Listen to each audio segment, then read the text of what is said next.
السلام علیکم۔ نماز کی ادائیگی کے لیے وہ صبیحہ کے کہنے پر ان کے کمرے میں ہی آ گئی تھی۔ وہ بھی یہ جان کر مطمئن ہو گئی تھیں کہ ہشام قزلباش اوپر ہارون کے کمرے میں آرام کر رہے ہیں۔ دروازے کو تھوڑا سا کھول کر ایبک نے کمرے کا جائزہ لیا تھا۔ پرسکون گہری خاموشی میں وہ عبادت میں مشغول تھی۔ ایبک کے لیے بہت مشکل تھا اپنے جذبوں کو چھپائے رکھنا۔ عارش کی حد بندیوں پر وہ اس سے بھی ناراضگی اور غصے کا اظہار کر چکا تھا۔ حرمن کے آگے پیچھے گھومتے اسے مسلسل اپنی طرف متوجہ رکھنے کی کوشش کرتے ہوئے کئی ایسے نازک لمحے آئے تھے جس میں وہ سب کچھ بھول جانا چاہتا تھا۔ وہ اسے بتانا چاہتا تھا کہ یہاں سب کس اذیت سے گزر رہے ہیں، پھر وہ کیوں ہر چیز سے انجان یہاں اطمینان سے ہے۔ ایبک! عقب سے ابھرتی صبیحہ کی تنبیہی پکار پر وہ کرنٹ کھا کر پلٹا تھا۔ تم کیوں اسے تنگ کرنا چاہتے ہو؟ اسے سکون سے نماز تو پڑھنے دو۔ اور یہ تم کس طرح کمرے میں جھانک رہے تھے؟ وہ تمہاری وجہ سے گھبرا کر یہاں نہیں رکے گی، مجھے الگ شرمندہ کر دو گے تم، وہ مدھم آواز میں اسے سمجھا رہی تھیں۔ ان کے فون پر عارش کی کال آ رہی تھی۔ میں ان کو یہ بتانے آیا تھا، وہ بگڑے تیوروں کے ساتھ بولا تھا۔ تو تم عارش کو کال کر کے بتاؤ کہ حرمن ابھی نماز پڑھ رہی ہے۔ مجھ سے مت کہیں، جو کرنا ہے وہ خود کریں۔ انتہائی ہٹ درمی سے وہ غصے کا اظہار کرتا گیا تھا، جبکہ ناگوار نظروں سے اسے دیکھتے ہوئے صبیحہ نے کمرے کا دروازہ دوبارہ بند کر دیا تھا۔ دوپٹہ سر سے اتارتے ہوئے اس نے بیڈ پر پھیلے اسکارف کو دیکھا تھا جو وضو کے دوران کچھ بھیگ گیا تھا۔ اسے خشک ہونے کے لیے مزید کچھ دیر ایسے ہی وہ ڈریسنگ کے سامنے آ رکی تھی۔ بالوں میں برش پھیرتے ہوئے وہاں موجود ہوتے ہوئے بھی وہ کہیں اور تھی۔ اس کا دل اداس ہو رہا تھا یہ سوچ کر کہ عارش وہاں احمد حسین اور فاطمہ کے قریب ہے اور وہ یہاں ان سب سے کتنی دور، کتنی تنہائی محسوس کر رہی ہے۔ اس وقت وہ جیسے ہوش میں آئی تھی جب کمرے کا دروازہ کھلا تھا۔ ہشام قزلباش کو اچانک وہاں دیکھ کر وہ ایک پل کے لیے ساکت رہ گئی تھی، مگر ہشام قزلباش کے لیے تو اس لمحے ساری دنیا ہی ساکت اور جامد ہو گئی تھی۔ جس حقیقت نے ان کے پیروں تلے سے زمین کھینچ لی تھی، آج اس حقیقت کو اپنے سامنے دیکھتے ہوئے پھر قدموں کے نیچے سے زمین ڈگمگائی تھی۔ ناقابل برداشت اذیت سے دل جیسے پھٹنے لگا تھا۔ شدت کرب سے سرخ ہوتی ان کی پیاسی نظریں اس پر ساکت تھیں۔ ان کی اذیت سے بے خبر وہ عجلت میں سلام کرتی، دوپٹے کا ہلکا سا گھونگھٹ نکالتی، بیڈ سے اپنا اسکارف اٹھا کر ان کی طرف آئی تھی، جن کی روح تک کانپ رہی تھی۔ اب آپ کی طبیعت کیسی ہے؟ وہ ان سے کیا پوچھ رہی تھی؟ ان کو کچھ سنائی نہیں دے رہا تھا۔ وہ بس اسے اپنے سینے میں جذب کر کے اپنے صدیوں سے جلتے دل کو ٹھنڈا کرنا چاہتے تھے۔ ان کی بے بسی و لاچاری اور دل سے رستے خون کے آنسوؤں کے درمیان زمین اور آسمان تھے، جو بس اس تڑپ کا تماشا دیکھ رہے تھے۔ ان کے خاموش ہونٹوں کے پیچھے قید کتنی کراہیں تھیں وہ ان سے نا واقف تھی۔ جس کے چہرے کا رنگ بدل گیا تھا، ان کی سرخ آنکھوں اور چہرے پر پھیلے کرب کو وہ کوئی نام نہ دے سکی، مگر اس کمرے میں اسے اپنا دم گھٹتا ہوا محسوس ہوا تھا۔ دل پر بڑھتے بوجھ نے اسے اتنا ہراسا اور پریشان کیا کہ اگر یکدم ہشام قزلباش پلٹ کر کمرے سے باہر نہ نکلتے تو وہ ان کی نظروں سے دور بھاگ جاتی۔ کمرے کی تنہائی میں اسے اپنا دماغ سن ہوتا محسوس ہو رہا تھا۔ یہ سب کیا ہوا تھا؟ کیسا درد تھا ان کی آنکھوں میں؟ یہ سوال اسے حیران اور پریشان کر رہے تھے۔ غائب دماغی سے اسکارف اپنے چہرے کے گرد لپیٹے ہوئے وہ مسلسل ہشام قزلباش کی آنکھیں اپنے آپ پر محسوس کرتی رہی تھی۔ اسے معلوم تھا وہ دیکھ رہی تھی، محسوس کر رہی تھی کہ وہ یہاں سب کی توجہ کا مرکز بنی ہوئی ہے۔ اتنی پذیرائی، اتنی گرم جوشی کہ وہ شرمندہ سی ہو رہی تھی۔ ہارون بھی اپنی ساری مصروفیات ترک کر کے اسے کمپنی دے رہا تھا۔ ایبک اور صبیحہ تو مسلسل اس کے ارد گرد ہی رہتے تھے۔ صبیحہ ہر تھوڑی دیر بعد اس کی فکر میں مبتلا ہو رہی تھی کہ وہ پریشان تو نہیں، یا یہ کہ اس کو کسی چیز کی ضرورت ہے، اور یہ بھی کہ وہ یہاں اچھا محسوس کر رہی ہے یا نہیں۔ حرمن ان کو اپنی طرف سے مطمئن کرتی رہی تھی، مگر ان کی خاطرداری اور آؤ بھگت کے باوجود صبیحہ مطمئن نہیں ہو پا رہی تھی۔ شاید ہو سکتا تھا کہ وہ اس کی اندرونی کیفیات کو بھانپ رہی ہوں۔ حرمن پر یقین تو نہیں تھی، مگر یہ سچ تھا کہ دھیرے دھیرے اس کے اعصاب دباؤ کا شکار ہو رہے تھے۔ بظاہر سب کچھ اچھا نظر آ رہا تھا، مگر ایک عجیب سا پریشر اسے ماحول میں محسوس ہو رہا تھا۔ جیسے جیسے رات سر پر آتی جا رہی تھی بے چینی اور گھبراہٹ سی پیدا ہونے لگی تھی۔ ہشام قزلباش سے دوبارہ اس کا سامنا نہیں ہوا تھا اور جانے کیوں اسے یہ غنیمت لگا تھا۔ صبیحہ کے روکنے کے باوجود وہ کھانا ٹیبل پر لگانے میں ان کی مدد کرتی رہی تھی اور پھر ہارون کو بلانے سٹیئرز کی طرف بڑھ گئی تھی۔ وہ کچھ دیر پہلے اوپر گیا تھا چینج کرنے، کیونکہ کھانے کے بعد اسے ریڈیو اسٹیشن کے لیے بھی نکلنا تھا۔ دستک دیتے ہوئے اس نے ہال کی دیوار پر لگی قداوز سائز کی تصویر کو دیکھا تھا، تبھی دروازہ کھلنے پر ہارون کی طرف متوجہ ہوئی تھی۔ کھانے پر آپ کا انتظار ہو رہا ہے، اسے اطلاع دیتے ہوئے ہرمن کی نگاہ اس کے کالر پر جا رکی تھی، مگر اسے چونکنے کا موقع نہیں ملا تھا۔ بس ایک منٹ، سرایت سے گریبان کا اوپری بٹن بند کرتا وہ دروازے سے ہٹ گیا تھا، جبکہ ہرمن خاموشی سے اس قد آدم سائز کی تصویر کی طرف بڑھ گئی تھی۔ آبنی کرسی پر صبیحہ اور ہشام قزلباش براجمان تھے، جبکہ ان کے دائیں بائیں ایبک اور ہارون موجود تھے۔ گردن موڑ کر اس نے اسی جانب آتے ہارون کو دیکھا تھا۔ یہ تصویر بہت خوبصورت اور ہر طرح سے مکمل ہے، کہیں کوئی کمی نہیں ہے۔ آنکھیں اکثر دھوکہ کھا جاتی ہیں، ہو سکتا ہے جو تمہیں نظر آ رہا ہو وہ سچ نہ ہو۔ ہارون کے سنجیدہ چہرے نے اسے حیران کیا تھا۔ اس تصویر میں کیا سچ نہیں ہے؟ یہ تصویر ہر طرح سے مکمل نہیں ہے، بہت بڑی کمی ہے جو اس وقت تمہیں دکھائی نہیں دے گی۔ آپ مجھے کنفیوز کر رہے ہیں۔ تصویر پر نگاہ ڈالتی وہ الجھی تھی۔ اگر ایسا ہے تو میں معذرت چاہتا ہوں، چلو نیچے چلتے ہیں۔ ہارون نے اسے آگے بڑھنے کا اشارہ دیا تھا، جس کی الجھن قائم تھی۔ کھانے پر ہشام قزلباش موجود نہیں تھے، یقیناً طبیعت کی ناسازی کی وجہ سے، مگر اخلاقاً ہرمن نے سرسری انداز میں ان کی غیر موجودگی کے بارے میں صبیحہ سے پوچھ لیا تھا۔ کمرے میں داخل ہوتی وہ دنگ ہوئی تھی، جبکہ ان کی طرف متوجہ ہوتی ہرمن کچھ شرمندہ ہوئی تھی۔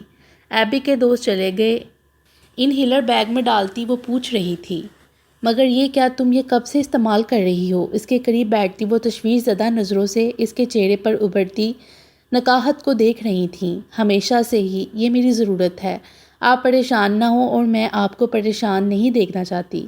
مسکراتے ہوئے ہرمن نے ان کے ہاتھ تھام لیے تھے۔ چند لمحوں تک وہ خاموشی سے اس کی سیاہ شفاف آنکھوں کو دیکھتی رہی تھیں۔ جانتی ہو، جب جب تمہارے چہرے کو تمہاری آنکھوں کو دیکھتی ہوں تو ایسا لگتا ہے جیسے ان کا لہجہ گھٹنے لگا تھا۔ ان کی نم آنکھوں نے ہرمن کی مسکراہٹ غائب کر دی تھی۔ کیا لگتا ہے آپ کو؟ اس کے سوال پر صبیحہ کی آنکھیں دبدبائی تھیں۔ نفی میں سر ہلاتے ہوئے انہوں نے مسکرانے کی ناکام کوشش کی تھی اور پھر اس کا چہرہ ہاتھوں میں تھام لیا تھا۔ ان کے بے آواز آنسو ہرمن کو سن کر گئے تھے۔ بہت محبت سے وہ اس کی آنکھوں کو چوم رہی تھیں اور پھر سکارف میں چھپی اس کی پیشانی کو بھی چومتے ہوئے اسے گلے لگا لیا تھا۔ ایسا قرار، ایسا سکون تھا یہ جس کے لیے وہ ترستی رہی تھی۔ نہ وہ اپنی کیفیت کو سمجھ رہی تھی، نہ ان کو سمجھا سکتی تھی۔ آپ کیوں رو رہی ہیں؟ مت روئیں۔ ان کے آنسو صاف کرتے ہرمن کا دل پگھلنے لگا تھا، جبکہ صبیحہ بمشکل ہی خود کو سنبھال سکی تھیں۔ کیا آپ مجھے اپنے دل کی بات نہیں بتائیں گی؟ میں آپ کو اس طرح روتے ہوئے نہیں دیکھ سکتی۔ آپ تو بس مسکراتے ہوئے مجھے اچھی لگتی ہیں۔ جو چیز آپ کے آنسوؤں کا سبب ہے، آپ مجھے بتا کے دل ہلکا کر سکتی ہیں۔ کیا میں آپ کی کچھ نہیں لگتی؟ ایسا مت سوچو، تم میری بیٹی ہو، میں تمہیں اپنے دل کی ہر بات بتاؤں گی، مگر ابھی کچھ مت پوچھو۔ وہ لرزتے لہجے میں بولی تھیں۔ تمہاری طبیعت بہتر نہیں لگ رہی، تم اب کمرے سے باہر نہیں نکلو گی، بس سو جاؤ، تمہیں اب آرام کی ضرورت ہے۔ ان کی تاکید پر وہ مسکرائی تھی۔ اتنی جلدی مجھے نیند نہیں آئے گی، اور پھر میں نے ہارون سے کہا تھا کہ جب وہ واپس آئیں گے تو میں ان کے لیے کافی بناؤں گی۔ ہارون کو واپسی میں دیر ہو جائے گی، اس کے لیے کافی تم کل بھی بنا سکتی ہو، کل تو چھٹی کا دن ہے، وہ گھر میں ہی ہوگا۔ اب تم عارش کو کال کر کے اس کی خیریت معلوم کرو، میں ذرا ان کو دیکھ آؤں۔ وہ تاکید کرتی اٹھ گئی تھیں۔ میری وجہ سے انکل کو ہارون کے کمرے میں جانا پڑا، وہ پریشان تو نہیں میری وجہ سے؟ ہرمن کو شرمندگی ہوئی تھی۔ بالکل نہیں، جب ان کی طبیعت خراب ہوتی ہے وہ اسی طرح ہارون کے کمرے میں رہتے ہیں، ان کو وہیں سکون ملتا ہے، وہ مسکراتے ہوئے بتا رہی تھیں۔ چند لمحوں تک وہ صبیحہ کے پیچھے بند دروازے کو دیکھتی رہی تھی اور پھر گہری سانس بھر کر اپنے سیل فون کی جانب بڑھ گئی تھی، جو چیخ اٹھا تھا۔ میں ابھی تمہیں کال کرنے والی تھی۔ سب خیریت ہے؟ عارش کے لہجے میں تشویش تھی۔ ہاں سب خیریت ہے۔ کیسا وقت گزر رہا ہے سب کے ساتھ؟ بہت اچھا لگ رہا ہے یہاں۔ مگر یہاں وقت گزر کر نہیں دے رہا، ایسا لگ رہا ہے سب کچھ رکا رکا سا ہے۔ کوشش کے باوجود وہ اپنے محسوسات نہیں چھپا سکی تھی۔ فکر مت کرو، میرے ساتھ بھی کچھ ایسا ہی ہے، آخر ہم دونوں پہلی بار ایک دوسرے سے جدا ہوئے ہیں۔ آرش کے مسکراتے لہجے نے بھی اس کے اندر اٹھتے اضطراب کو کم نہیں کیا تھا۔ میں تو اب توبہ کر رہا ہوں، تمہارے بغیر کسی سفر پر نہیں نکلوں گا۔ عجیب ہو رہا ہے میرے ساتھ تم سے دور ہونا، مگر دل و دماغ تمہاری طرف ہی لگے ہیں۔ ابھی بھی سب سے جان چھڑوا کر تم سے بات کرنے کا موقع ڈھونڈا ہے، لیکن مجھے پتا ہے تم مجھے بالکل یاد نہیں کر رہی ہو، ورنہ مجھ سے پہلے خود کال کر لیتی اپنی آواز سنانے کے لیے۔ آرش تم میری بھی کوئی بات سنو گے؟ اس کے تھکے لہجے نے آرش کو چونکایا تھا۔ ہرمن تمہاری آواز کو کیا ہوا ہے؟ تمہاری طبیعت مجھے ٹھیک نہیں لگ رہی۔ آرش کو یکدم کچھ محسوس ہوا تھا۔ پتہ نہیں مجھے یہاں کچھ عجیب سا محسوس ہو رہا ہے، مگر کیا یہ میں نہیں جانتی۔ اس کی آواز رند گئی تھی۔ ہرمن اگر کوئی بات ہوئی ہے تو مجھے بتاؤ، مگر اس طرح پریشان مت ہو، ورنہ میں ابھی واپس آنے کی تیاری کر لوں گا۔ اس کے نم لہجے نے آرش کو بے طرح بے چین کر دیا تھا۔ نہیں کوئی بات نہیں ہے، یہاں سب بہت اچھی طرح میرے ساتھ پیش آ رہے ہیں، لیکن یہاں رات بھر رکنا میرے لیے بہت مشکل ہو رہا ہے، مجھے نیند بھی نہیں آئے گی۔ ہرمن میں تمہاری بات سمجھ رہا ہوں، تم وہاں سے گھر واپس آنا چاہو گی، کوئی زبردستی نہیں روکے گا، مگر وہاں رکنے کی حامی بھر لینے کے بعد اب تم گھر جانے کی بات کرو گی تو وہاں سب کی دل آزاری بھی ہو سکتی ہے۔ تمہیں ان سب کی فیلنگز کا خیال بھی تو رکھنا ہے۔ پریشان مت ہو، ایک رات کی بات ہے، میں ابھی عثمان کو فون کرتا ہوں، وہ صبح ہی تمہیں پک کرنے پہنچ جائے گا، کوئی بھی بہانہ کر کے تمہیں ساتھ لے جائے گا۔ آرش کی تسلی نے اسے کچھ دھاڑس دی تھی۔ ٹھیک ہے، وہ اتنا ہی بولی تھی۔ اچھا سنو، تم نے صبیحہ آنٹی سے منزہ کے بارے میں کوئی بات کی؟ آرش کو یاد آیا تھا۔ ہاں منزہ اتنی اچھی ہے، ان کے بیٹے کی بھی پسند ہے، پھر وہ کیوں راضی نہیں ہوں گی؟ اچھی بات ہے، ابھی منزہ سے اس بارے میں کوئی بات نہیں کرنا، میں پہلے مصطفیٰ ماموں کو آگاہ کروں گا، وہ تاکید کر رہا تھا۔ رات میں ہارون کے واپس آنے پر اس کی مدد لے کر صبیحہ نے ایبک کو زبردستی اس کے کمرے میں بھیجا، جس پر ہرمن کو بہت ہنسی آئی تھی، لیکن ایبک ناراض ہو گیا تھا۔ اس بات کا افسوس بھی تھا کہ اس کی باتوں میں وقت گزرنے کا احساس ہی نہیں ہوا تھا۔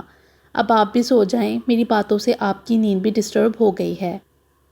میری فکر مت کرو، تم اب سو جاؤ، کافی رات ہو چکی ہے۔ صبیحہ کے پرشفقت لہجے پر اس نے مسکراتے ہوئے آنکھیں موند لی تھیں۔ نائٹ بلب کی مدھم روشنی میں وہ اس کے بلو اسکارف میں قید پاکیزہ چہرے کو دیکھتی رہی تھیں۔ ہاتھ رخسار کے نیچے رکھے اس کے سونے کا یہ انداز یکدم ہی صبیحہ کو چونکا گیا تھا۔ یہ انداز بہت مانوس سا تھا۔ ہشام قزلباش کی عادت تھی کہ وہ سیدھے ہاتھ کی ہتھیلی پر چہرہ ٹکا کر سوتے تھے۔ ہرمن کے اس انداز پر ہلکا سا مسکراتے ہوئے وہ بھی سونے کے لیے آنکھیں بند کر چکی تھیں۔ گہری نیند سے اچانک ان کی آنکھ کھل گئی تھی۔ انہوں نے وال کلاک میں وقت دیکھا تھا، 3:30 بج رہے تھے۔ اس وقت تو وہ تہجد کی نماز پڑھ لیتی تھیں، مگر آج پتہ نہیں کیسے ان کی نیند اتنی طویل اور گہری کیسے ہو گئی تھی۔ اٹھ کر بیٹھتے ہوئے انہوں نے اپنے دوپٹے کی سمت ہاتھ بڑھایا تھا، مگر اگلے ہی پل ان کا ہاتھ ہی نہیں آنکھیں بھی ساکت رہ گئی تھیں۔ قریب ہی وہ اپنے آپ سے بھی غافل سوئی ہوئی تھی۔ صبیحہ سانس لینا بھول گئی تھیں، ان کے وجود پر لرزہ طاری ہو گیا تھا۔ ان کی وحشت زدہ آنکھیں اس پر جمی ہوئی تھیں، جس کا اسکارف کھل کر اس کی گردن کے گرد لپٹا رہ گیا تھا۔ ایک قیامت تھی جو ان پر سے گزر رہی تھی۔ ان کے چہرے پر پسینے کے قطرے نمودار ہو چکے تھے۔ دل اذیت سے پھر پھرا رہا تھا۔ بمشکل انہوں نے اپنا کانپتا ہاتھ اس کی طرف بڑھایا تھا۔ ریشمی اسکارف پھسلتا ہوا ان کے ہاتھ میں آتا اس کی گردن کو عیاں کر گیا تھا۔ میرے اللہ! ان کے دل سے کراہ بلند ہوئی تھی۔ اس کی شارک کے نیچے وہ نشان واضح تھا۔ ایک بار پھر ان کی آنکھوں کے آگے اندھیرا چھا گیا تھا۔ اپنے دل پر ہاتھ رکھے وہ پتھرائی نظروں سے اسے دیکھتی رہ گئیں، جو ان پر ٹوٹتی قیامت سے بے خبر تھی۔ وحشت سے پھٹی آنکھیں ایک پل کے لیے بھی اس پر سے ہٹائے وہ الٹے قدموں دروازے کی طرف بھاگی تھیں اور ننگے پیر ہی کمرے سے نکل گئی تھیں۔ اگلے چند ہی لمحوں میں وہ ہشام قزلباش کا ہاتھ جکڑے واپس کمرے میں آئی تھیں۔ بیڈ کی طرف نظر جاتے ہی ہشام قزلباش پتھر کا مجسمہ بن گئے تھے۔ میں نے کہا تھا آپ سے میرا خواب غلط نہیں تھا۔ ان کا بازو جھنجھوڑتے ہوئے صبیحہ کی کراہیں بلند ہونے لگی تھیں۔ ہشام کی ذیلباش سرایت سے ان کے منہ پر ہاتھ رکھ کر بامشکل ہی ان کے بکھرے وجود کو سنبھالتے کمرے سے نکل گئے تھے۔ تیز تیز دھڑکتے دل کے ساتھ ہرمن نے آنکھیں کھول کر بند دروازے کی طرف دیکھا تھا اور اگلے ہی پل تیزی سے بیڈ سے اترتی کمرے سے باہر نکل آئی تھی۔ دبے قدموں سے وہ ڈائننگ روم سے کچھ فاصلے پر رک گئی تھی۔ صبیحہ کی کربناک آوازیں بخوبی اس تک پہنچ کر اسے سن کر رہی تھیں۔ میرا دل ایسے ہی تو اس کی طرف نہیں کھنچتا تھا، اب تو آپ نے بھی اپنی آنکھوں سے دیکھ لیا ہے، وہ میرے ہی وجود کا حصہ ہے، مجھے یقین ہے آپ بھی واقف ہیں۔ اللہ کو مجھ پر رحم آ گیا مگر آپ کو نہیں۔ میرے صبر کا، میری طرف کا تماشا دیکھتے رہے آپ، میں آپ کو معاف نہیں کروں گی۔ عارش کو بلائیں، مجھے یقین ہے اسے بھی سب معلوم ہے، آپ سب نے مل کر مجھ پر ظلم کیا ہے، سب نے مل کر۔ سماعتوں تک پہنچتی یہ چیخو پکار اس کے وجود کو منجمد کر گئی تھی۔ دماغ معاف ہو رہا تھا۔ وحشتناک نظروں سے وہ ہشام کی ذیلباش کو اپنی طرف بڑھتا دیکھ رہی تھی۔ اس کا چہرہ لٹھے کی مانند سفید ہونے لگا تھا۔ بے جان قدموں کو پیچھے کی طرف کھینچتی وہ بھاگ جانا چاہتی تھی مگر دماغ کا رابطہ وجود سے ختم ہو گیا تھا۔ ہشام کی ذیلباش کی آنکھوں سے اسے گرم سیال بہتا دکھائی دے رہا تھا۔ ان کا لرزتا ہاتھ اس کے سر پر آن ٹھہرا تھا جس کا دل مکمل ڈوب گیا تھا۔ ہارون ان کا ہاتھ جھٹکتی وہ سرایت سے اس کی جانب گئی تھی جو بے حس و حرکت تھا۔ یہ سب کیا ہے؟ کیا ہو رہا ہے؟ ہرمن کی لرزتی آواز گھٹ گئی تھی۔ اس وقت صبیحہ اس کے قریب آن پہنچی تھیں۔ زاروں کی طرح روتی وہ کبھی اسے گلے لگاتی، کبھی اس کے چہرے کو ہاتھوں کو چوم رہی تھیں، بار بار اس عمل کو دہرا رہی تھیں۔ ان کی بے تابی، ان کی سسکیاں اس کے اعصاب تک کو بے جان کر گئی تھیں۔ آہوں کراہوں کے ساتھ وہ کیا بول رہی تھیں، اگر ہرمن ہوش میں ہوتی تب بھی ان بے ترتیب لفظوں کو نہیں سمجھ سکتی تھی۔ وہ نہیں جانتی تھی کہ کیسے صبیحہ سے خود کو چھڑواتی کمرے کی طرف بھاگی تھی۔ ان کی پکاروں نے بھی اس کے قدم نہیں روکے تھے۔ دروازہ اندر سے لاک کرنے تک وہ پسینے میں شرابور ہو گئی تھی۔ سینے میں سانس بری طرح پھنسنے لگی تھی۔ وحشت سے پھٹی نظروں سے وہ بیڈ دروازے کو دیکھ رہی تھی جہاں دستک بڑھتی جا رہی تھی۔ باہر اگر دردناک اذیت کا طوفان اٹھا تھا تو قیامت اب بھی برپا تھی۔ صبیحہ کی دردناک پکاروں نے اس کے اندر ہیجان کی سی کیفیت پیدا کر دی تھی۔ کانوں پر ہاتھ رکھے وہ چند لمحوں تک رکی تھی مگر پھر بھی بہت برق رفتاری سے اس نے اپنے سیل فون پر عثمان سے رابطہ کیا تھا۔ عثمان، ابھی اسی وقت آؤ، مجھے یہاں سے لے جاؤ ورنہ میں یہاں مر جاؤں گی، میں زندہ نہیں رہوں گی، مجھے لے جاؤ یہاں سے۔ دوسری جانب سے کچھ سنے بغیر وہ ہذیانی انداز میں چیختی چلی گئی تھی۔ اس نے خود کو کمرے میں بند کر لیا ہے، تم اسے باہر آنے کے لیے کہو، اگر اسے کچھ ہو گیا تو میں کیا جواب دوں گا عارش کو؟ شدید اضطرابی لہجے میں ہارون نے عثمان سے التجا کی تھی جو بری طرح حواس باختہ ہو کر بیلا کے ہمراہ یہاں پہنچا تھا۔ دوسری طرف بیلا کا دماغ کچھ سوچنے سمجھنے کے قابل نہیں رہا تھا۔ ایک طرف ہرمن کی طرف سے اندیشے اسے خوفزدہ کر رہے تھے تو دوسری طرف صبیحہ کی حالت نے اسے پچھاڑ دیا تھا۔ وہ بامشکل ہی انہیں تسلی دیتی سنبھالنے کی کوشش کر رہی تھی۔ اس کی نظروں کے سامنے صبیحہ دوبارہ بے ہوش ہوئی تھیں۔ ہارون، مجھے اس وقت ہرمن کی بھی ذہنی حالت کا اندازہ ہے، میں اسے فوراً اپنے ساتھ لے جانا چاہتا ہوں، آپ کسی طرح آنٹی کو سنبھال لیجئے۔ پریشان نظروں سے عثمان نے اجازت طلب نظروں سے ہشام کی ذیلباش کے تاریک ہوتے چہرے کو دیکھا تھا۔ اسے یہاں سے مت لے جاؤ ورنہ وہ مر جائے گی۔ ہشام کی ذیلباش کے لرزتے لہجے پر اس نے صبیحہ کو دیکھا تھا۔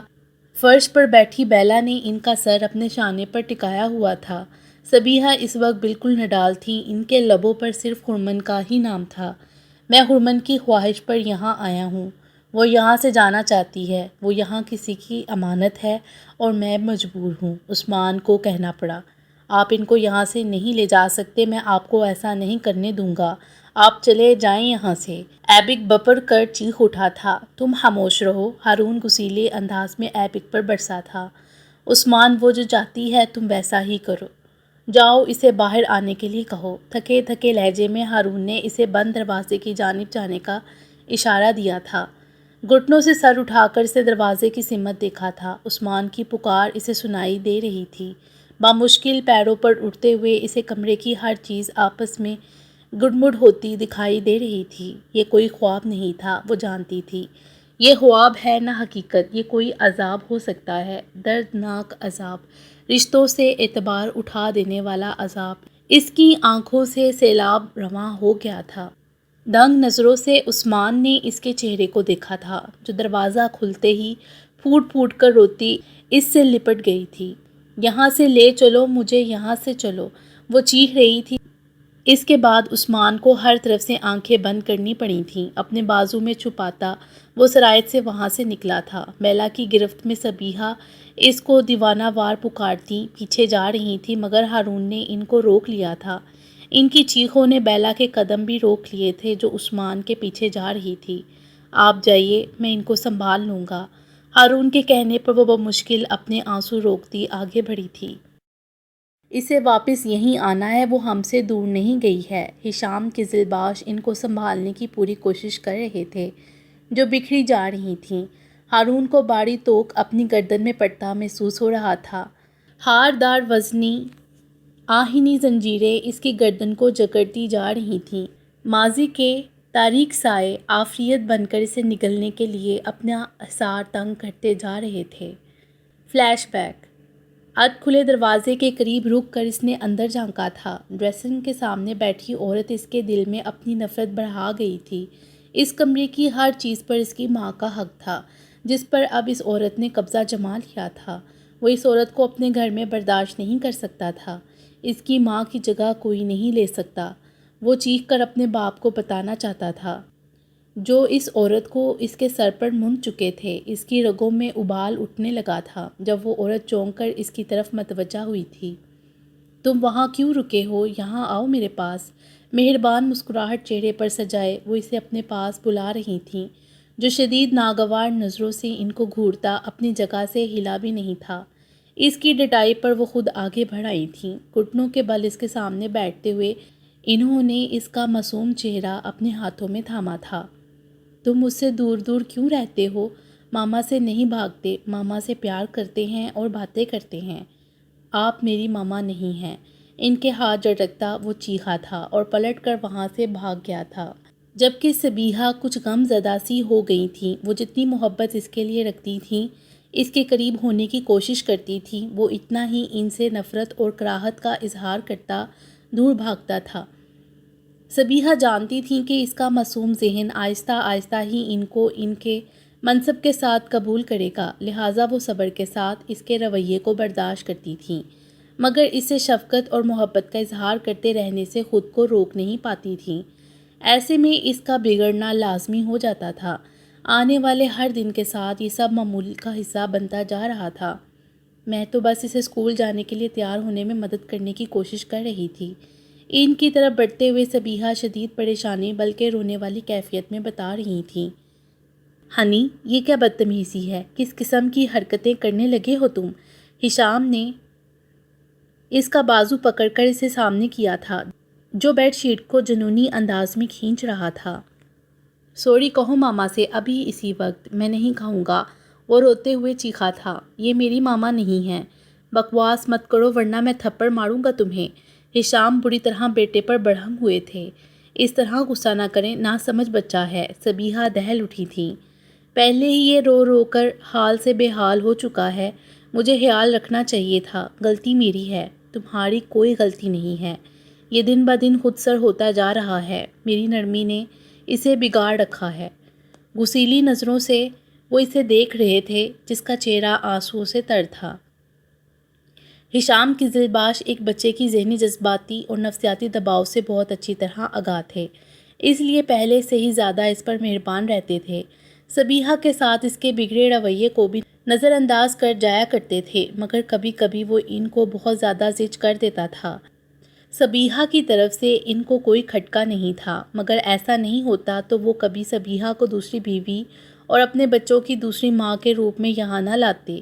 اپنی اولاد کے لیے وہ آنکھیں بند کر کے سبیحہ پر بھروسہ کرتے تھے، کیونکہ وہ تھیں ہی اس قابل۔ ہارون بہت چھوٹا تھا، بہت ساری چیزیں وہ ابھی نہیں سمجھ سکتا تھا، وہ جانتے تھے، اس لیے نرمی سے سمجھانے کی کوشش کر رہے تھے، مگر اس کے باوجود اپنے بیٹے کی بدتمیزیوں کے لیے انہیں صبیحہ کے سامنے شرمسار ہونا پڑتا تھا، اس لیے بھی کہ صبیحہ نے کبھی شکایت کا ایک لفظ تک نہیں کہا تھا، ان کی پیشانی پر بل تک نہیں آیا تھا۔ وہ ہارون کی خودسری کو نظر انداز کرنے کی عادی ہوتی جا رہی تھیں۔ ڈرائنگ بک پر کلر کرتے ہوئے اس نے رک کر دروازے کی سمت دیکھا تھا اور پھر فوراً ہی دوبارہ جھک گیا تھا۔ جانچتی نظروں سے اسے دیکھتے ہوئے ہشام بیڈ کے کنارے بیٹھتے چند لمحوں تک منتظر ہی رہے تھے، مگر جانتے تھے کہ وہ ان سے شدید ناراض ہے، ایسے میں وہ خود ان کی طرف نہیں آئے گا۔ ان کے پکارنے پر وہ فوری طور پر متوجہ نہیں ہوا تھا، مگر پھر بھی خاموشی سے ڈرائنگ بک بند کرتا اٹھا تھا۔ ادھر آؤ میرے پاس۔ بیڈ پر نیم دراز ہوتے ہشام نے اسے اپنے سینے پر لٹایا تھا۔ پاپا سے ناراض کیوں ہوتے ہو ہنی؟ تم جانتے ہو کہ پاپا تم سے کتنا پیار کرتے ہیں، تمہارے بغیر نہیں رہ سکتے، مگر پھر بھی تمہیں پاپا سے تھوڑا سا بھی پیار نہیں۔ اس کے نرم بالوں میں انگلیاں پھیرتے وہ بولے تھے، میں آپ سے بہت پیار کرتا ہوں۔ ان کے سینے سے سر اٹھا کر وہ بولا تھا، تو پھر تم میرا کہنا کیوں نہیں مانتے؟ میں کتنا سمجھاتا ہوں تمہیں۔ ان کی شکایت پر وہ چند لمحوں تک ان کے چہرے کو دیکھتا رہا تھا اور پھر واپس ان کے سینے پر سر رکھ لیا تھا۔ ہنی تمہاری یہ ماما بہت اچھی ہیں، تم سے بہت پیار کرتی ہیں۔ اچھے انسان کبھی اس سے نفرت نہیں کرتے جو ان سے پیار کرتا ہے، اور تم تو میرے بہت اچھے بیٹے ہو۔ کیا تم ماما کو یہ بتانا چاہتے ہو کہ تم اچھے بچے نہیں ہو؟ نرم لہجے میں وہ آج پھر اسے سمجھانے کی کوشش کر رہے تھے۔ مجھے نیند آ رہی ہے، وہ منمنایا تھا۔ ہاں سو جاؤ، مگر میں نے جو کہا اسے یاد رکھنا۔ اس کے سر کو چومتے ہوئے وہ اس کی طرف متوجہ ہوئے تھے جو دودھ کا گلاس تھامنے اندر آئی تھیں۔ ہنی اٹھو، پہلے دودھ پی لو پھر سونا۔ ہشام نے اس کی پشت تھپتھپائی تھی۔ مجھے نہیں پینا، بس سونا ہے۔ ان کے سینے میں چہرہ چھپاتا وہ کچھ جھنجھلایا تھا۔ اس سے پہلے کہ ہشام کچھ کہتے، صبیحہ نے اشارے سے ان کو روک دیا تھا۔ میں جا رہی ہوں، مجھے بھی اب سونا ہے۔ آپ کو تو اس وقت تک نیند نہیں آئے گی جب تک ہنی دودھ کا گلاس خالی نہیں کرے گا۔ پلیٹ میں موجود چاولوں میں چمچ چلاتے ہوئے وہ ناگواری سے آبرو سکیڑے ان کو گھور رہا تھا جو کھانے کے دوران مسکراتے ہوئے اپنے شوہر سے کوئی بات کر رہی تھیں۔ اپنے باپ کو بھی مستقل ان کی طرف متوجہ دیکھنا اس کی برداشت سے باہر تھا۔ سامنے بیٹھی یہ عورت اس گھر پر ہی نہیں، اس کے باپ پر بھی تسلط جما چکی تھیں۔ یہ سب اسے اس عورت سے زیادہ اپنے باپ سے بدظن کرتا تھا۔ سنبھل کر کھاؤ بیٹا۔ اس کے ہاتھ سے چمچ چھوٹ کر گرا تھا تو ہشام اس سے بولے تھے، چلو آج میں تمہیں اپنے ہاتھوں سے کھانا کھلاتی ہوں۔ صبیحہ فوراً اس کے برابر والی کرسی پر آن بیٹھی تھیں، مگر اگلے ہی پل ان کا چہرہ اتر گیا تھا جب وہ بگڑے انداز میں کرسی سے اتر گیا تھا۔ واپس بیٹھو اور کھانا کھاؤ۔ ہشام جو اس کے تیور دیکھ رہے تھے اس کا بازو پکڑ کر تنبیہی لہجے میں بولے تھے، مجھے کھانا نہیں کھانا۔ اپنا ہاتھ چھڑواتا وہ چیخا تھا، اب مجھ سے بدتمیزی کرو گے تم؟ مجھ سے اونچی آواز میں بات کرو گے؟ کہاں سے سیکھ کر آتے ہو یہ سب؟ ان کے سخت لہجے پر وہ سر جھکائے وہاں سے چلا گیا تھا۔ کھانے کے وقت کیوں غصہ کیا آپ نے اس پر؟ وہ بعد میں کھانا کھا لیتا، بچہ ہے، ابھی دل نہیں چاہ رہا ہوگا اس کا۔ صبیحہ نے انہیں شانت کرنا چاہا تھا، اگر میں اسے ٹوکوں گا نہیں تو یہ اسی طرح خود سری کے مظاہرے کرتا رہے گا۔ پھر بھی اتنی سختی سے بات نہ کیا کریں، مجھے اپنا آپ قصوروار لگتا ہے، صبیحہ مدھم آواز میں بولی تھیں۔ اس سب میں تمہارا کوئی قصور نہیں، یہ اپنی ماں کے بہت قریب تھا، اس کے نقش ابھی اس کے دل و دماغ پر گہرے ہیں، کچھ وقت لگے گا مگر پھر سب ٹھیک ہو جائے گا۔ ان کے مرجھائے چہرے کو دیکھتے وہ تسلی دے رہے تھے مگر اندر سے وہ خود پریشان تھے۔ کب سے فون کر رہی ہوں اور تم اب آ رہے ہو؟ میں باہر کے جھمیلے نپٹاؤں یا تمہارے فون پر دوڑ دوڑ کر یہاں آؤں؟ عثمان نے بگڑ کر اس کے فق چہرے کو دیکھا تھا۔ میں سب کچھ نہیں سنبھال پا رہی۔ ایبک آج پھر یہاں آیا تھا، ہرمن کے پاس جانے کی ضد کر رہا تھا۔ میں اسے کس طرح روک رہی ہوں یہ میں ہی جانتی ہوں، اوپر سے عارش نے فون کر کے مجھے پاگل کر دیا ہے۔ ہرمن اس سے بھی بات نہیں کرنا چاہتی، اس نے اپنا سیل فون آف کر رکھا ہے، وہ تو مجھ سے بھی بات نہیں کر رہی۔ پہلے ہی اس کی طبیعت خراب ہے، نہ کچھ کھانے کے لیے تیار ہے نہ کمرے سے باہر نکل رہی ہے۔ مجھے کچھ سمجھ نہیں آ رہا اچانک سب کیا ہو گیا ہے۔ بیلا کی پریشانی حد سے سوا تھی۔ تم ایسا کرو، ساری پریشانیاں اپنے سر لے لو اور میں پھر نتائج بھگت لوں گا۔ عثمان کا لہجہ غصیلا تھا۔ حرمن سے زیادہ تم نے مجھے پریشان کر رکھا ہے۔ تم جانتی ہو اس وقت تمہیں اپنا کتنا خیال رکھنے کی ضرورت ہے، مگر نہ اپنی پرواہ ہے اور نہ ہی بری طرح برستا وہ بات ادھوری چھوڑ گیا تھا۔ منزہ کہاں ہے؟ اب تک واپس کیوں نہیں آئی؟ بگڑے تیوروں سے سوال کرتے ہوئے اس نے منزہ سے رابطہ کیا تھا۔ تمہیں ساری صورتحال کا اندازہ ہے، پھر بھی تم بیلا کو یہاں تنہا چھوڑ کر اپنے گھر چلی گئیں۔ منزہ کی کچھ سنے بغیر وہ غصہ اس پر اتار گیا تھا۔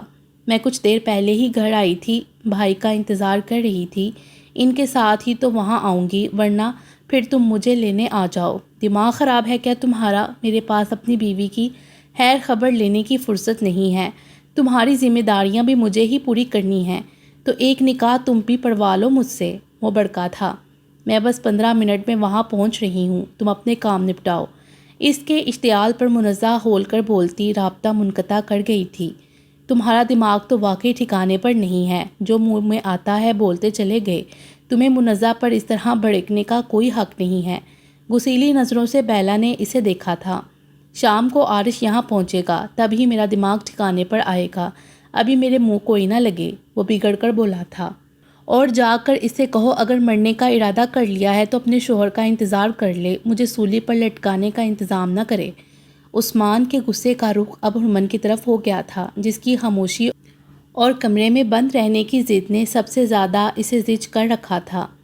بمشکل اپنی سوجی آنکھیں کھول کر اس نے تیز روشنی کی وجہ سے آنکھوں پر ہاتھ رکھ لیا تھا۔ شاید وہ تاریکیوں میں گم ہو کر ہر سوچ سے دور بھاگ جانا چاہتی تھی۔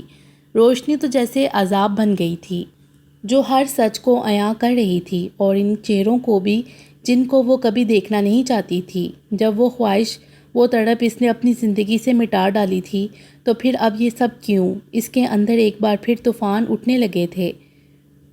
پھوڑے کی طرح دکھتے سر کو وہ سنبھالتی وہ اٹھ بیٹھی تھی، گھٹنوں پر سر رکھے، جانے اسے کتنا وقت گزر چکا تھا۔ اچانک اسے کمرے کے باہر کچھ ہلچل ہوتی محسوس ہوئی تھی، کانوں سے ٹکراتی کچھ مانوس آوازیں۔ اس کی آنکھیں بند دروازے پر ساکت ہو گئی تھیں، شدید بے یقینی آنکھوں میں لیے وہ ان کو دیکھ رہی تھی جو کمرے میں داخل ہو رہے تھے۔ ان کے عقب میں ہی دکھائی دیتا وہ چہرہ اس کے سکتے کو توڑ گیا تھا۔ بابا، لبوں سے نکلتی سسکی کے ساتھ وہ بھاگتی ہوئی ان سے لپٹ گئی تھی۔ میں صرف آپ کی بیٹی ہوں، آپ کی اولاد ہوں۔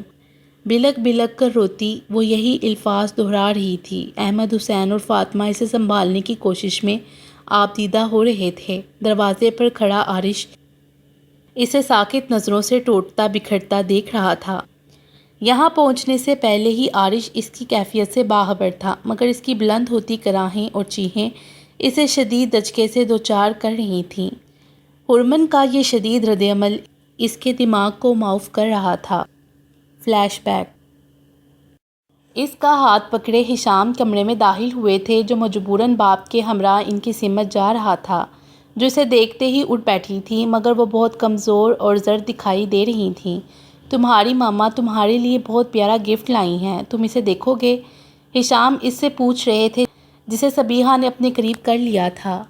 حیرانگی سے اس نے گلابی کمبل میں لپٹے وجود کو دیکھا تھا اور پھر سر اٹھا کر اپنے باپ کو دیکھا تھا، جن کا چہرہ خوشی اور مسرت سے جگمگا رہا تھا۔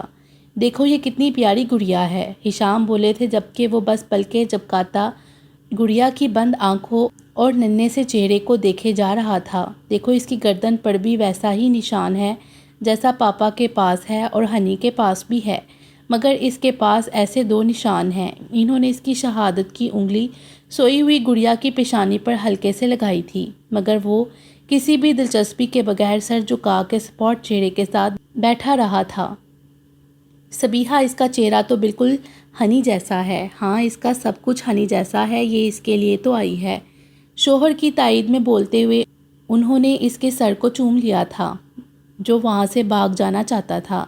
صبیحہ، تم نے بہت خوبصورت تحفہ دیا ہے مجھے، میری یہ شدید آرزو تھی کہ میری ایک بیٹی ہو۔ اپنی بیٹی کے گلابی چہرے کو آنکھوں میں سموئے ہوئے وہ بولے تھے، کتنا خوبصورت ہوگا وہ دن جب یہ ہنی کے ساتھ اسکول جائے گی۔ یہ دونوں مل کر خوب شرارتیں کریں گے، اور جب میں گھر آؤں گا تو تم مجھ سے ان کی شکایتیں کرو گی۔ آنے والے حسین دنوں کی روشنی آنکھوں میں لیے وہ صبیحہ کو دیکھ رہے تھے۔ ہنی تمہاری گڑیا مجھ سے کہہ رہی ہے کہ میں آج بھائی کے ساتھ سوں گی، تم مانو گے اس کی بات؟ ہشام اسے پوچھ رہے تھے جو سر جھکائے بالکل خاموش تھا۔ رات کو جانے کون سا پیر تھا جب اس کی نیند ٹوٹی تھی۔ مدھم روشنی میں وہ ان کو دیکھ سکتا تھا جو قریب ہی گہری نیند سوئی ہوئی تھیں۔ شدید الجھن اور ناگواری محسوس کرتا وہ غیر محسوس انداز میں حرکت کرتا۔ وہ ان سے دور ہوا تو باپ کی عدم موجودگی کا اسے احساس ہو گیا تھا۔ ان کی تلاش میں اس نے تکیے سے سر اٹھایا تھا۔ بوجھل پلکیں جھپکاتا وہ ان کو دیکھ رہا تھا جو سامنے ہی صوفے پہ موجود اس ننھے سے وجود میں گم تھے، جو بار بار اس کے چہرے کو، اس کے چھوٹے چھوٹے ہاتھوں کو چوم رہے تھے۔ ان کی والہانہ محبت کے نظارے دیکھتے ہوئے وہ شدید قسم کی جلن میں مبتلا ہونے لگا تھا۔ اپنے علاوہ کبھی اس نے اپنے باپ کو کسی دوسرے بچے کی طرف متوجہ نہیں دیکھا تھا۔ سامنے نظر آتا منظر اس کے لیے ناقابل برداشت تھا، اس کے معصوم ذہن کے لیے ناقابل قبول تھا۔ اپنے باپ کے سینے سے لگا وہ ننھا وجود اس کے لیے قابل نفرت تھا۔ وہ جگہ صرف اس کی تھی۔ اس کا دل چاہا کہ وہ اس ننھے وجود کو اپنے باپ سے چھین کر کہیں دور پھینک آئے۔ ہشام اپنی خواب دیدہ بیٹی پر محبت نچھاور کرتے بالکل اس طوفان سے بے خبر تھے جو اس وقت ان کے کم سن اور حساس بیٹے کے دل و دماغ میں جاری تھا۔ تکیے میں چہرہ چھپائے بے آواز سسکتے ہوئے وہ باپ سے بد ظن تھا اور صرف اپنی ماں کو یاد کر رہا تھا۔ دوسری صبح جب اس کی آنکھ کھلی تو اس نے کمرے میں خود کو تنہا پایا۔ اٹھ کر بیٹھتے ہوئے اسے کچھ فاصلے پر ہی گلابی کمبل میں قید ننھا وجود نظر آیا تھا۔ چند لمحوں تک وہ جھکا بغور اس کی بند ہوتی کھلتی آنکھوں کو دیکھتا رہا اور پھر جانے کس جذبے کے تخت ہاتھوں میں اٹھانے کی کوشش کی تھی۔ اسے ہاتھوں میں سنبھالے وہ بیڈ سے اتر رہا تھا جب توازن بری طرح بگڑا تھا اور اگلے ہی پل وہ سڑک کے بل نیچے تھا۔ واش روم سے باہر نکلتی صبیحہ دہل کر چیخ اٹھی تھی۔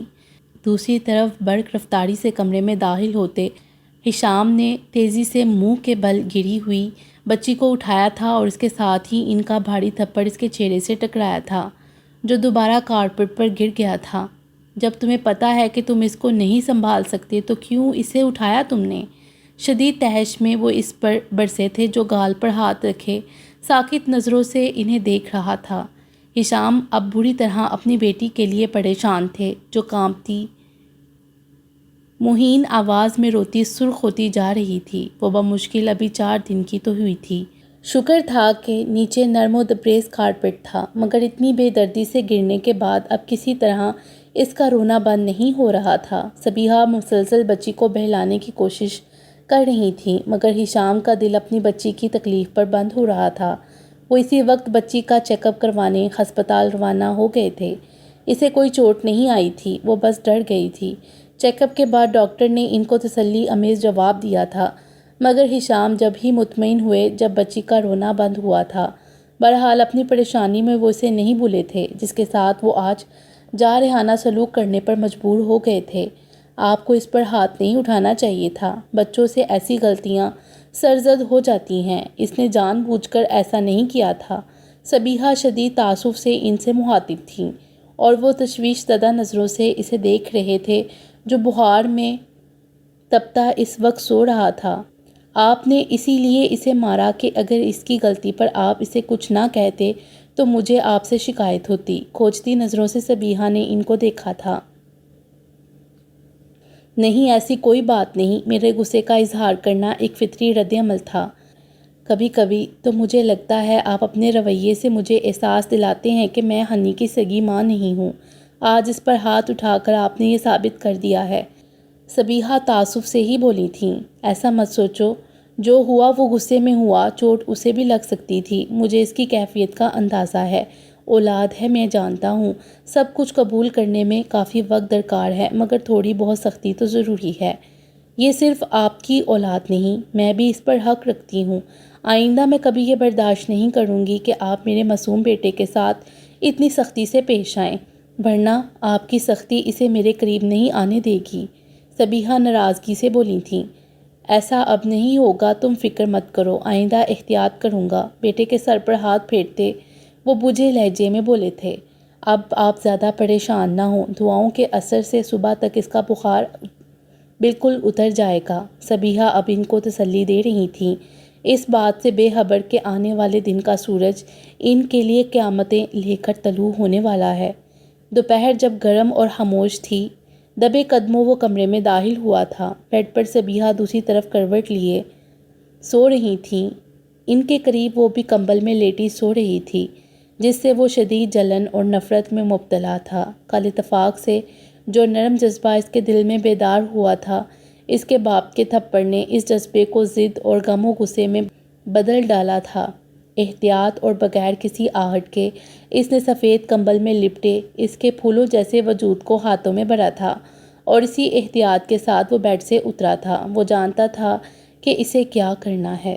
وہ اس ننھے وجود کو اپنے باپ کی پہنچ سے دور لے جانا چاہتا تھا۔ وہی تو تھی جو اس کے حصے کا سب کچھ چھین چکی تھی، اس کے باپ کو بھی اور اس کی محبت کو بھی۔ وہ خود بھی پلٹ کر اپنے باپ کو نہیں دیکھنا چاہتا تھا، کیونکہ وہ بدل چکے تھے۔ اسے تھپڑ مارنے والا شخص اس کا باپ نہیں ہو سکتا تھا۔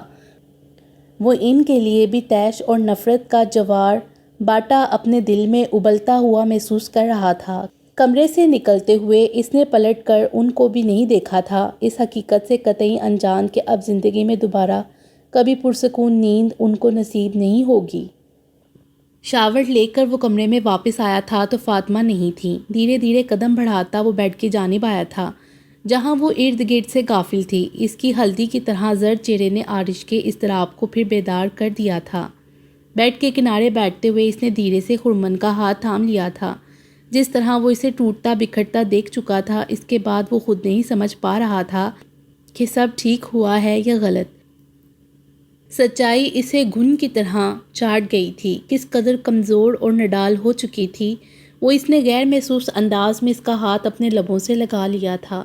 اسے بتانا چاہتا تھا اس سے دور ایک ایک لمحہ اس کے لیے کتنا بھاری تھا، اور یہ کہ اس کے پاس وہ کیسا محسوس کر رہا ہے۔ مگر ایک وہ تھی جو ہر طرف سے آنکھیں بند کیے رکھنا چاہتی تھی۔ وہ اسے سمجھانا چاہتا تھا، بتانا چاہتا تھا کہ آنکھیں بند رکھنے سے حالات نہیں بدل جائیں گے۔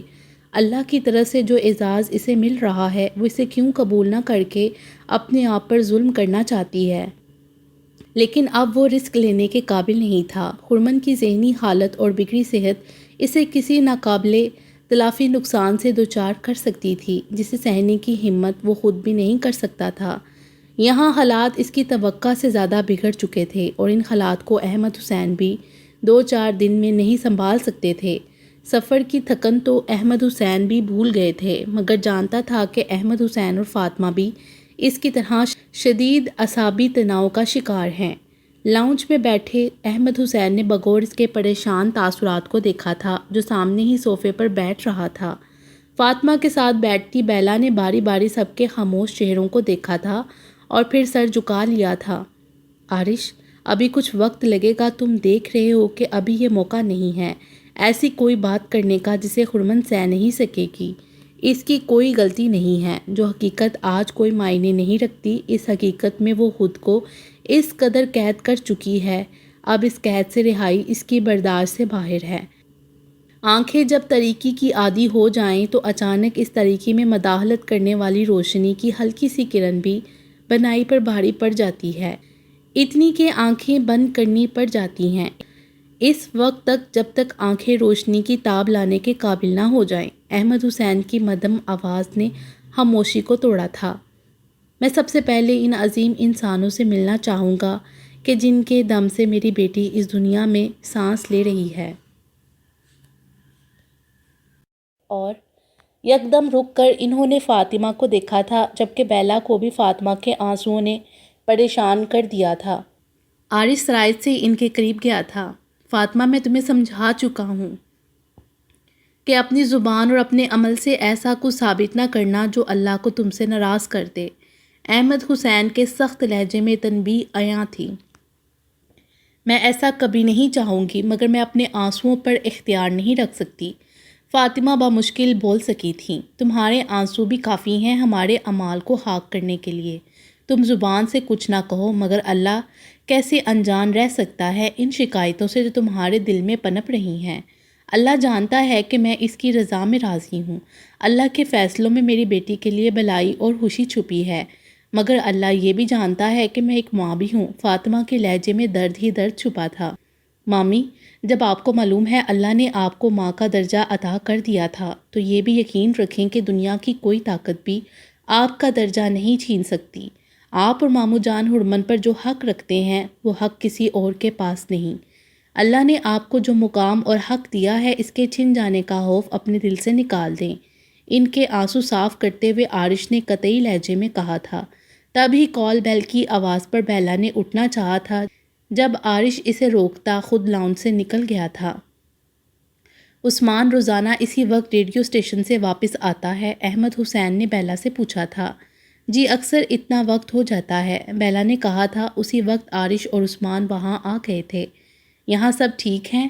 ہرمن کہاں ہے؟ سوال کرتے ہوئے عثمان نے سب کو ہی دیکھا تھا۔ سب ٹھیک ہے اور ہرمن سو چکی ہے۔ تم کہو تو اسے جگا دوں؟ عارش کے سنجیدہ لہجے پر اس نے جس طرح ہاتھ جوڑے تھے سب کے چہروں پر مسکراہٹ دوڑ گئی تھی۔ عثمان، میں بہت خوش ہوں کہ تم اپنے پیروں پر کھڑے ہو گئے ہو۔ اچھی بات ہے کہ تم کامیابیاں حاصل کر رہے ہو، مگر اس کے ساتھ بہت مصروف بھی ہو گئے ہو، احمد حسین نے کہا تھا۔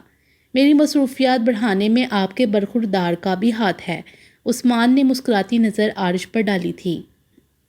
ماموں جان، یہ اس نے بالکل ٹھیک کہا۔ میرے یہاں نہ ہونے سے اس پر بھی کام کا بہت زیادہ دباؤ ہو گیا تھا، اور پھر یہاں جو کچھ ہوا اس نے اور بیلا نے بہت ذمہ داری سے سنبھالا ہے۔ عارش نے ممنون نظروں سے بیلا کو بھی دیکھا تھا۔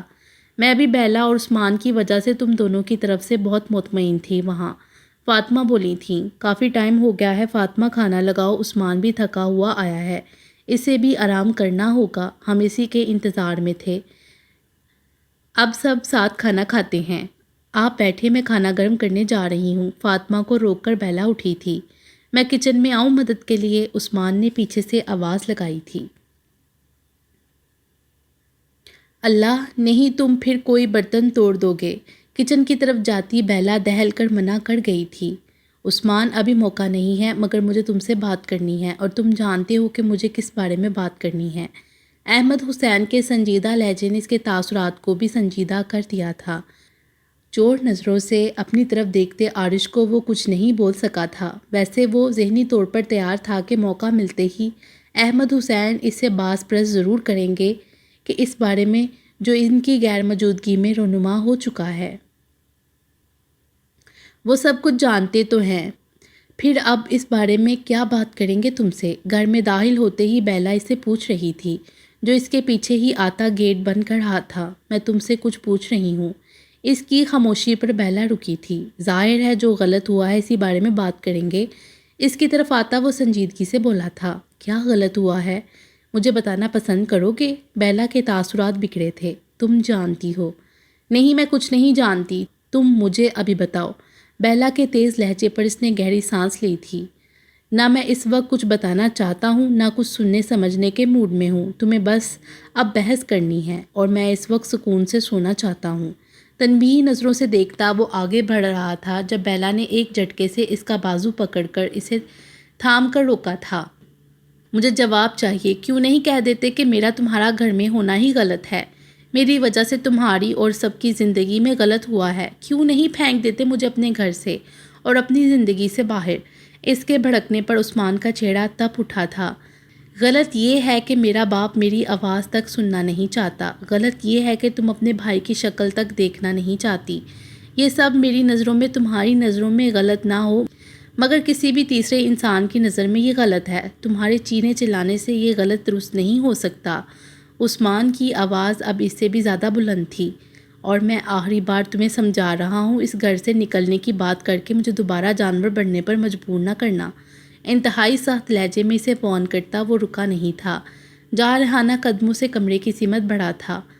سن کھڑی وہ بند دروازے کو دیکھتی رہ گئی تھی۔ Flashback. بے سمت چلتے چلتے اب اس کے پیر تھکنے لگے تھے، دھوپ چلچلاتی ہوئی تھی، اس کا بخار زدہ وجود نقاہت سے چور تھا۔ سفید گٹری کو بازو میں دبائے وہ سڑک کے کنارے چلتا، دور ہی اس دیو ہیکل ٹرک کو دیکھ کر چونکا تھا۔ دلچسپی سے ٹرک کو دیکھتے ہوئے اس کے ذہن میں ایک خیال گھومتا تھا۔ بھاری اور بڑی بڑی بوریوں سے لدے اس ٹرک کے نزدیک نہ کوئی تھا، نہ ہی اس کی طرف متوجہ تھا، جو بڑی پھرتی سے اس ٹرک پر چڑھتا، احتیاط سے ان بوریوں کے درمیان جگہ بناتا اندر چھپ گیا تھا۔ چند لمحوں بعد ہر طرف سے اطمینان محسوس کر کے اس نے گٹری میں کلبلاتے ننھے وجود کو دیکھنے کے لیے کمبل اس کے چہرے سے ہٹایا تھا۔ گرمی شاید اس سے بھی گراں گزر رہی تھی، تب ہی تو اس کا چھوٹا سا گلابی چہرہ سرخ ہو رہا تھا۔ اس کے ریشمی چھوٹے چھوٹے بال پسینے سے چپکے ہوئے سر سے چپکے ہوئے تھے۔ تیز روشنی میں اس کی آنکھیں کھل نہیں پا رہی تھیں، لہٰذا بند آنکھوں کے ساتھ ہی اس کی مہین روتی آوازیں بلند ہو رہی تھیں۔ اس کا رونا بند کروانے کے لیے وہ بس اتنا ہی کر سکا کہ اس کے کمبل میں دبی فیڈر کی چھوٹی سی بوتل اس کے منہ سے لگا دی تھی۔ بوریوں کے انبار کے درمیان لیٹا ہوا وہ بہت تھک چکا تھا۔ اسے کوئی تشویش نہیں ہوئی تھی جب ٹرک نے سڑک پر دوڑنا شروع کر دیا تھا۔ ہوا کے مدھم جھونکوں میں اس کی بوچھل پلکیں بند ہوتی چلی گئی تھیں۔ جانے کتنا وقت گزرنے کے بعد اس کی نیند ٹوٹی تھی۔ پہلے تو وہ اپنے ارد گرد کے ماحول اور تاریکی سے خوفزدہ ہوا تھا اور اگلے ہی پل اسے سب کچھ یاد آ گیا تھا۔ ڈرتے ڈرتے اس نے بوریوں سے سر ٹکا کر ارد گرد کا جائزہ لیا تھا۔ رات کی تاریکی میں نظر آتی یہ جگہ اس کے لیے اجنبی تھی۔ وہ یہاں سے بھاگ جانا چاہتا تھا۔ اسے اپنا گھر یاد آ رہا تھا۔ اسے بار بار اپنے باپ کا خیال رلا رہا تھا۔ ٹرک اس وقت رکا ہوا تھا۔ کچھ فاصلے پر ہی چائے کا ہوٹل تھا جہاں کچھ لوگ بیٹھے اسے نظر آ رہے تھے۔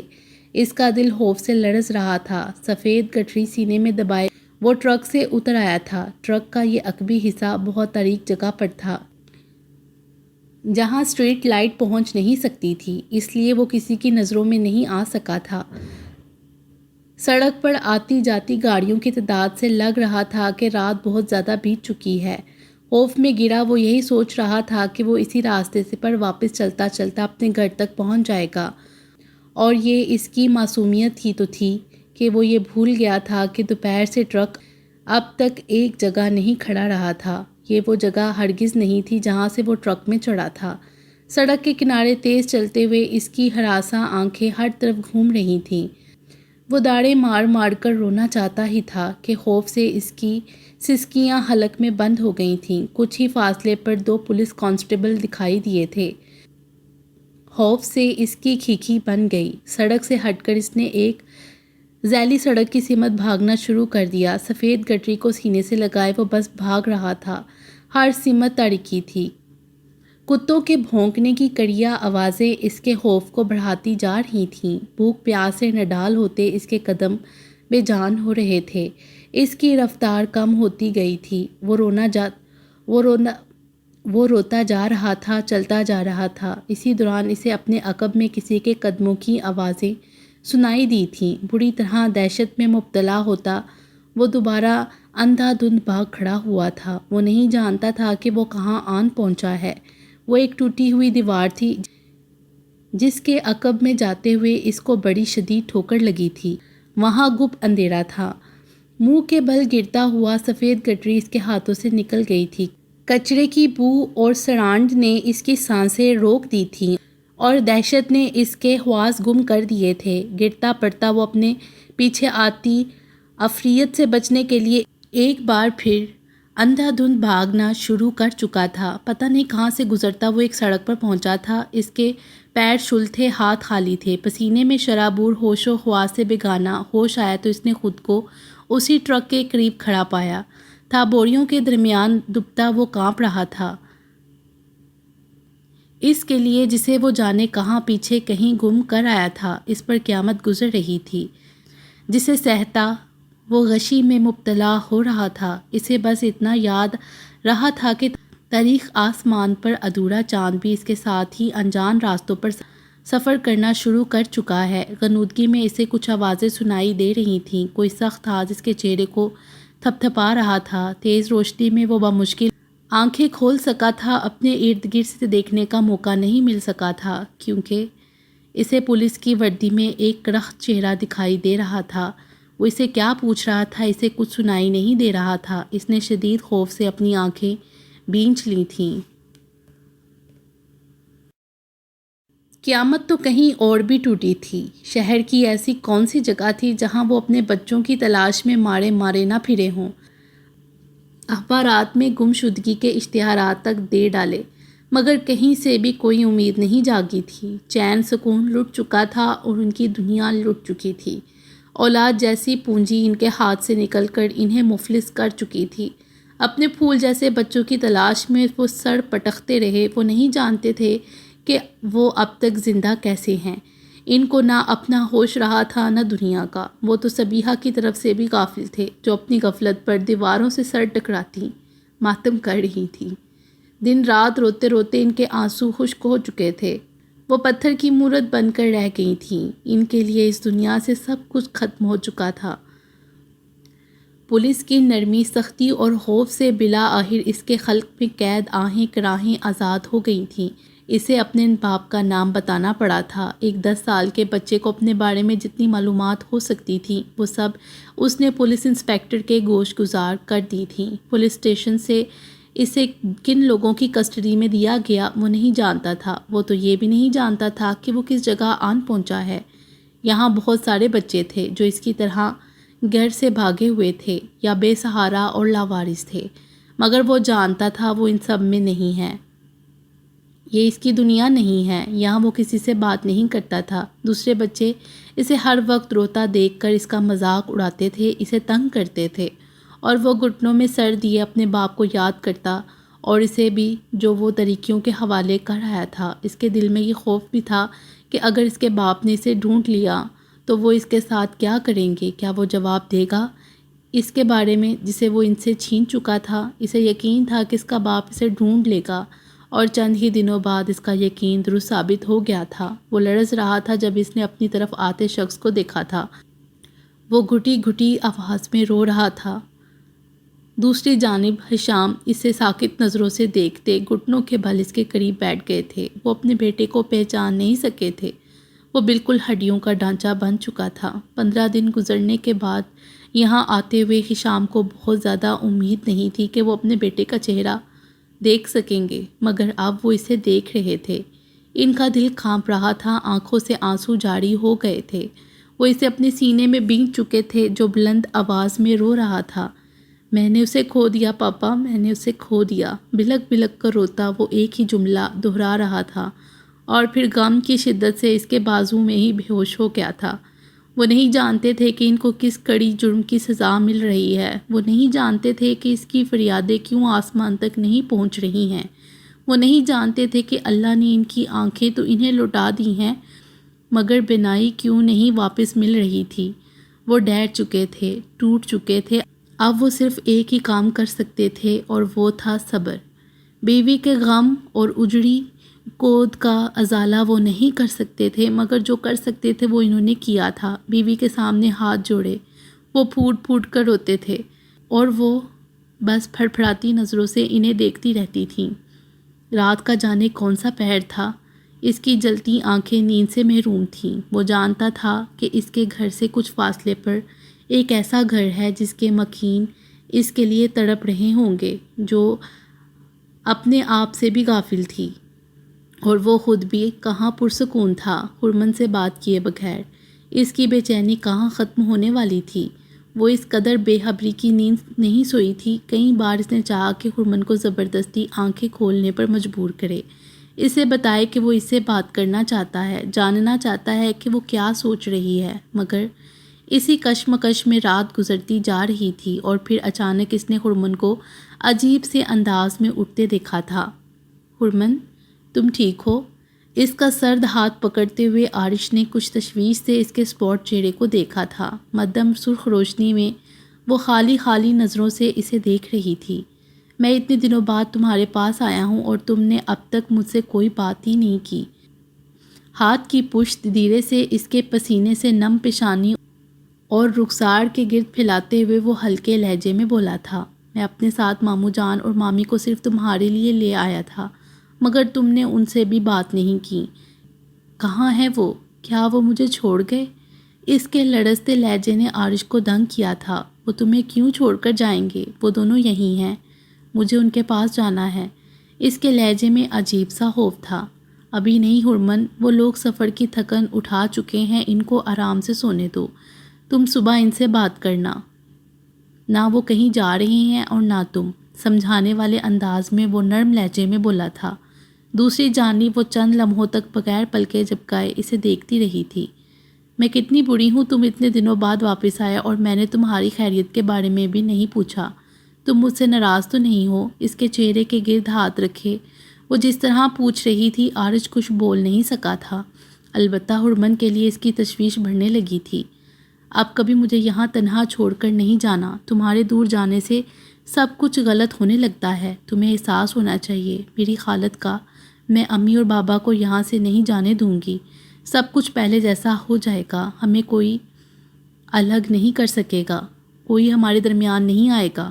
اس کے شانے سے سر ٹکائے وہ عجیب سے کیفیت میں بول رہی تھی۔ اس کے بے ربط جملوں کو سنتے ہوئے عارج کوشش کر رہا تھا اس کی ذہنی کیفیت پر شبہ نہ کرے، مگر وہ کامیاب نہیں ہو پا رہا تھا۔ ہرمن کا شانت رویہ، لہجہ، اس کی ایک ایک جنبش کچھ بھی تو نارمل نہیں لگ رہا تھا۔ گہرے سناٹوں میں جب اچانک چیخوں اور کڑاہوں سے در و دیوار لرزتے تو وہ سہم کر کسی کونے میں چھپ جاتا، اور پھر جیسے طوفان گزرنے کے بعد گہری خاموشی اور سکوت ہر سمت اپنے سیاہ پر پھیلا دیتا۔ صبیحہ کو اچانک بڑھتے ہسٹریا کے دورے بڑھتے جا رہے تھے۔ بالآخر وہ ہسپتال میں ایڈمٹ ہو گئی تھیں۔ ہشام اپنے لیے سانس لینا ختم کر چکے تھے۔ وہ اگر زندہ تھے تو صرف اپنی بیوی بچے کے لیے۔ ان دونوں کو سنبھالنے کے لیے انہیں جبراً خود کو مضبوط رکھنا تھا۔ ہر دن، ہر رات، ہر لمحہ ان کا دل خون ہوتا تھا۔ جو اولاد ان کے پاس تھی، اس کی گمسم حالت دیکھ کر وہ روز مرتے تھے، اور جو اولاد ان سے دور ہو گئی تھی، اس کے لیے ان کی آنکھوں سے بہتا سیلاب روکے نہیں رکتا تھا۔ اس کا معصوم چہرہ آنکھوں کے سامنے لہراتا ان کی بے قراری کو حد سے سوا کر دیتا تھا۔ صرف چند دن اس فرشتے جیسے وجود سے ان کے دل میں، ان کی زندگی میں روشنیاں جگمگائی تھیں، مگر اب تو سارے عالم میں اندھیرا تھا۔ وہ زندہ بھی ہے یا نہیں، یہ سوال کسی آہنی شکنجے کی طرح ان کے دل کو جکڑے رکھتا۔ ان کی بے خواب بے چین راتیں اس کی یاد میں تڑپتے ہوئے، اس کے لیے اللہ سے فریاد کرتے ہوئے گزرتی تھیں۔ صبر کرنا بہت کٹھن تھا، مگر اللہ کے لیے ان کو صبر کرنا ہی تھا۔ غم سے نہ ڈال روتے سسکتے ہوئے چند سال گزر گئے تھے۔ عمر کے ساتھ جیسے جیسے اس کی عقل و شعور میں اضافہ ہو رہا تھا، اسے اپنا آپ ایک مجرم کی طرح لگتا تھا۔ وہ اپنی ہی نظروں میں ایک گناہ گار تھا۔ بچپن تو بہت پہلے ہی کہیں تاریکیوں میں ختم ہو چکا تھا، اور اب ایک انتہائی اور اذیت کا ہول تھا جو اس کے گرد مضبوط ہوتا جا رہا تھا۔ صبیحہ سے نہ وہ بات کرتا تھا، نہ ہی نظریں ملاتا تھا۔ اس کی کوشش ہوتی تھی کہ ان سے سامنا بھی نہ ہو، مگر ایک گھر میں رہتے ہوئے ایسا ہونا ناممکن تھا۔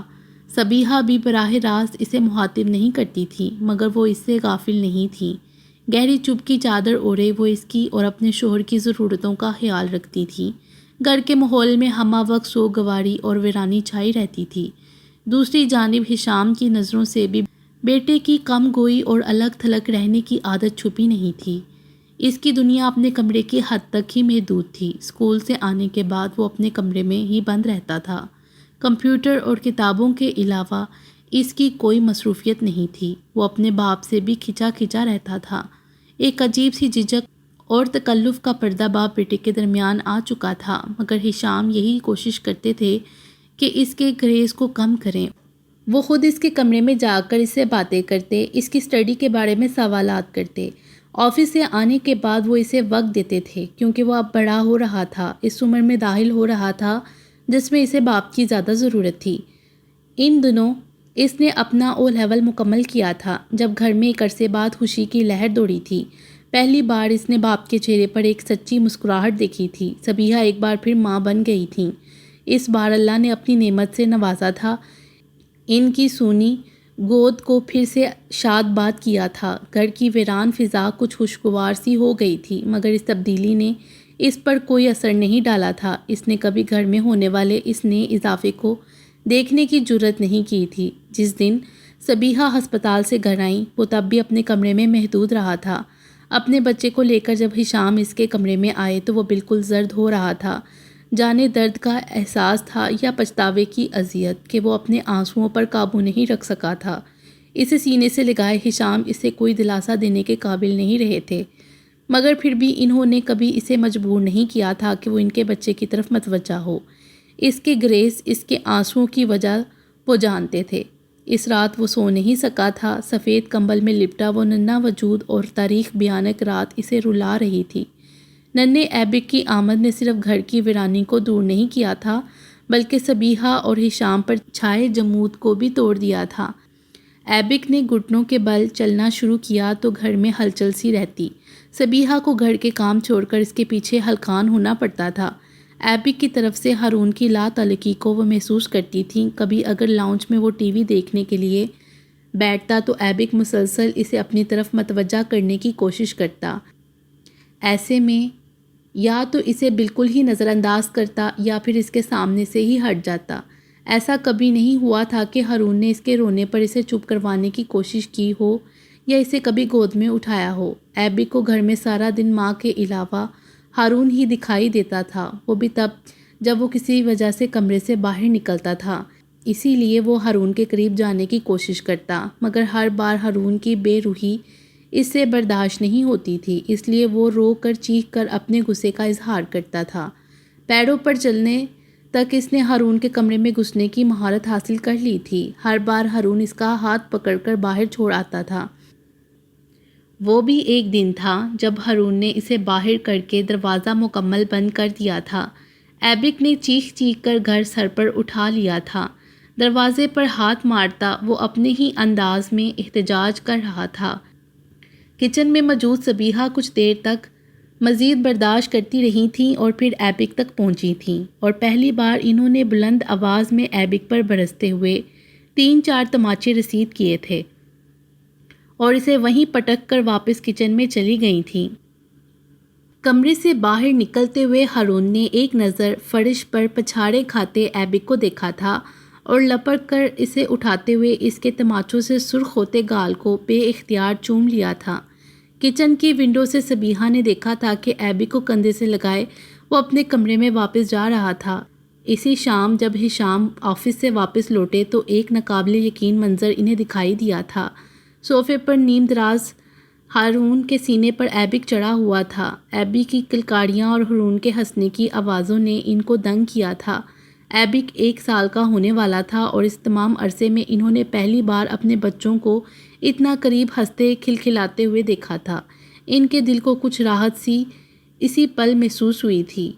بہت اچانک تو نہیں، مگر انہوں نے اس شہر کو چھوڑنے کا فیصلہ کر لیا تھا۔ وہ جانتے تھے کہ جب تک اس شہر کو نہیں چھوڑیں گے ان کے گھر کوئی فرد ماضی کے اس سانے سے نہیں نکل پائے گا۔ یہاں ہارون کی شخصیت بالکل مسخ بھی ہو سکتی تھی اور وہ یہ کیسے ہوتا دیکھ سکتے تھے۔ صبیحہ کو اس سلسلے میں سمجھانا بہت کٹھن مرحلہ تھا، مگر وہ ان کو سمجھانے میں کامیاب ہو گئے تھے۔ زندگی کی پرپیچ راہوں سے گزرتے ہوئے انسان جس قدر احتیاط سے قدم اٹھاتے ہوئے اپنے قافلے سے جڑا رہنے کی کوشش کرے، مگر ایک وقت ایسا ضرور آتا ہے کہ یا تو اس کے قدم قافلے کے ساتھ چلنے سے معذور ہو جاتے ہیں یا پھر وہ خود قافلے سے کٹ جاتا ہے۔ ایسا لگتا ہے کہ جیسے سب کچھ ختم ہو گیا ہے، زندہ رہنے کا کوئی مقصد باقی نہیں بچا ہے۔ درد دائمی ہے، وقت ٹھہر گیا ہے، اللہ کے سوا سب سے رابطہ ٹوٹ گیا ہے۔ اور پھر کیا ہوتا ہے؟ اچانک وہ وقت آ جاتا ہے جس میں احساس ہوتا ہے کہ اگر آسمان پر اللہ اس کے ساتھ ہے تو اس زمین پر ایسے بندے بھی موجود ہیں جس کے ذریعے اللہ نے اسے وہ سب کچھ لوٹا دیا ہے، بلکہ اسے بھی کئی گنا زیادہ۔ وہ سب کچھ جو اس کے دیکھتے ہی دیکھتے ختم ہو گیا تھا، ان 2 انسانوں کا شمار بھی اللہ کے انہی بندوں میں ہوتا تھا جن کو دیکھنے کے لیے، جن سے روبرو ملنے کے لیے وہ بے چین تھے، اور وہ لمحہ آ گیا تھا۔ پر نور چہرے والے اس باریش انسان سے ان کو تعارف کی ضرورت ہی نہیں پڑی تھی۔ باقی انشاءاللہ اگلی ویڈیو میں۔